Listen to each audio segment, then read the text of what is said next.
Okay, lots of competition is going to disappear in the world of serviced accommodation, and the recent budget is going to be making that happen. And so why is lots of competition going to disappear in the world of serviced accommodation? Well, lots of landlords have been getting mortgage interest relief on their properties used as serviced accommodation, and it's likely that the new budget is going to remove that benefit. And so it's going to cause lots of landlords to not cash flow as well from their serviced accommodation properties. And so I've seen the hysteria out there. A lot of landlords are going to actually decide, do you know what, I'm not doing it anymore. And they're, I don't know, throwing their toys out the pram and they're not going to do service accommodation anymore. So my reaction to that is fair enough. Okay, off you go. Because then there's going to be less supply and therefore more demand in serviced accommodation. And the government have said that it's levelling the playing field, haven't they? But I've modelled this, and I've modelled buy-to-lets or I've modelled properties used as service accommodation. They used to be buy-to-lets, used to be HMOs. And even if they remove the mortgage interest relief that the recent budget is suggesting they will, then I'm still cash flowing an awful lot more from the same properties and than I was previously as buy-to-let and HMO, and so I'm going to continue doing it. But if lots of other landlords are going to stop, then that's going to remove competition.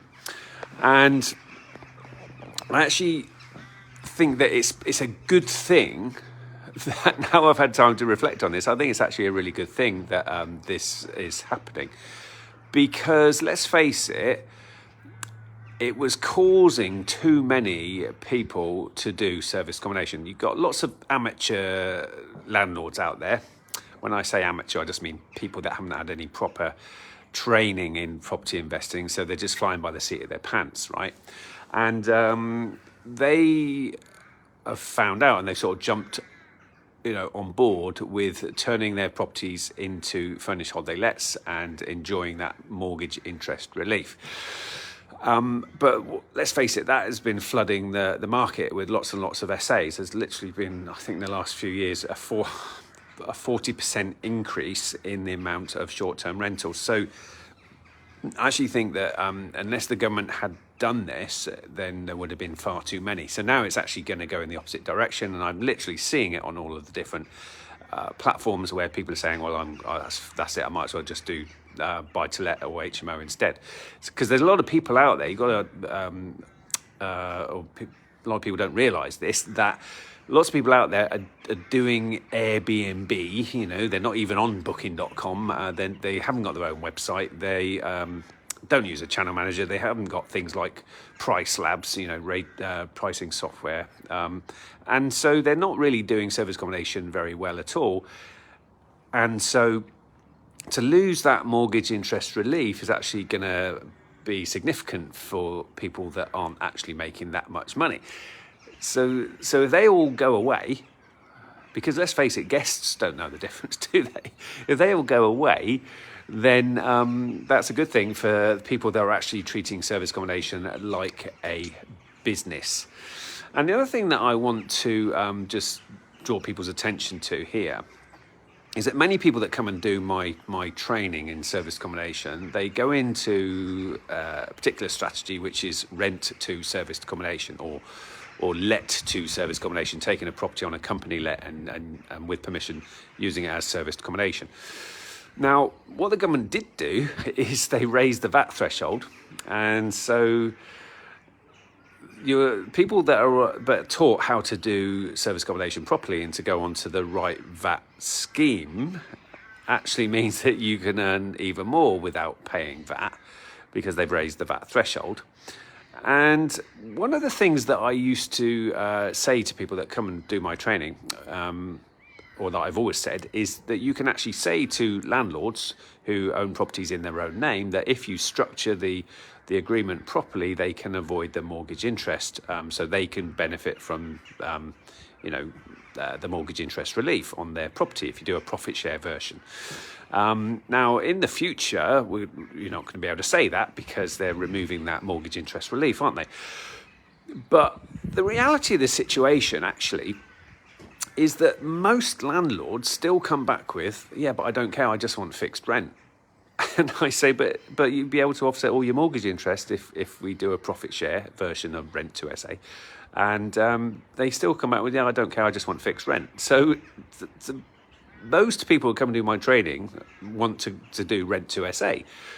So this recent budget is not actually going to hurt that at all. In fact, it's actually going to improve the situation with people doing rent to SA who are on the right tax scheme. I cover this in more detail on my training, but they're on the right tax scheme and therefore they're able to earn even more money without paying VAT.